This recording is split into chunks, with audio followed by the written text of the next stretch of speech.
ایک درویش کہتا ہے کہ میں نے دیکھا کہ کعبے کا میں طواف کرنے گیا تو رات کے وقت ایک شخص پتھر پہ سر رکھ کے روتا ہے اور کہتا ہے مالک مہربانی کرنا، میں نے 40 سال تیری ڈیوٹی کی ہے، میری کو 2-4 دن کی قبول کر لینا، میں نے 40 سال تیری نوکری کی، قبول فرما لینا، قیامت میں رسوا نہ کرنا۔ وہ شخص کہتے ہیں، بزرگ کہتے ہیں میں سمجھا کو بڑا گناہگار ہے، تو میں جا کے اسے تسلی دیتا ہوں، میں کہتا ہوں کوئی نہیں فکر نہ کر، اللہ بڑا کریم ہے، کوئی بڑا گناہگار ہے، رو رہا ہے۔ کہتے ہیں جب میں قریب گیا اور میرے قدموں کی آہٹ اس بزرگ کے کانوں تک گئی اور انہوں نے سر اٹھایا تو میں تو تڑپ گیا، یہ تو بغداد کے پیر غوث اعظم جیلانی ہے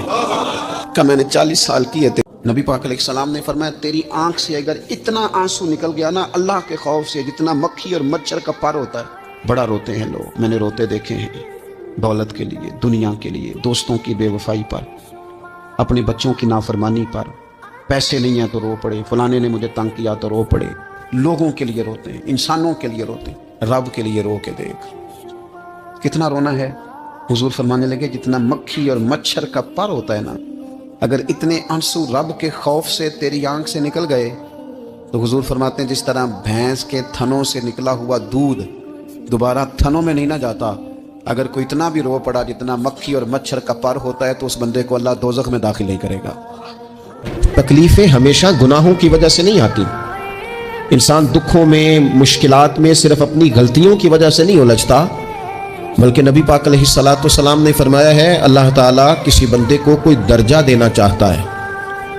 اس کے اعمال اس طرح کے نہیں ہوتے کہ اسے درجہ دیا جائے، اللہ اسے کسی مشکل میں ڈال کے اس کے درجے کو بلند فرما دیتا ہے۔ سخت مشکل جب آتی تھی نا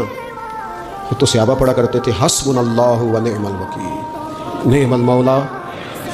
اس کا معنی بڑا خوبصورت ہے، بالکل سادہ سا مختصر سا معنی کریں نا تو اس کا معنی یہ ہے میرے لیے اللہ ہی کافی ہے، اللہ میرا مددگار ہے، اللہ بہترین مددگار ہے۔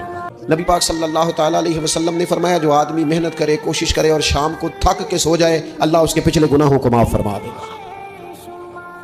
تو چلتے رہیں، جدوجہد کریں، ہمت کریں، کوشش کریں۔ حضور فرماتے جو اللہ کے خوف سے رو پڑے نا،